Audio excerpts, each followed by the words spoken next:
Corruption has been an endemic problem in Malaysia, and unfortunately in the recent years it seems to have worsened.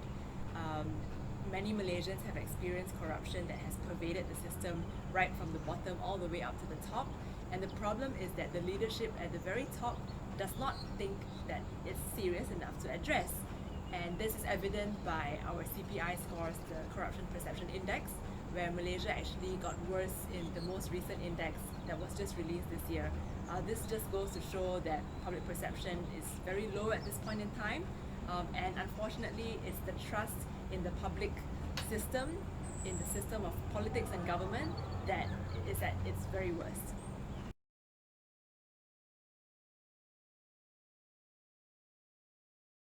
The problem is that the institution of the MACC itself, which is supposed to combat corruption, right, is the Malaysian Anti-Corruption Commission.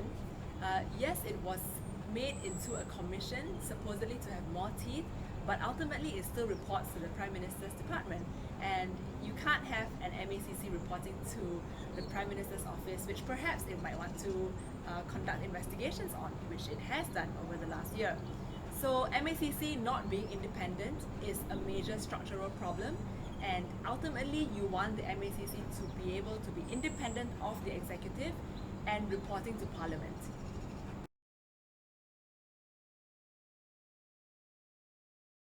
MACC, like many other anti-corruption commissions around the world, need to be given a level of independence so that they can freely investigate any wrongdoing, any corrupt behavior that's happening within government.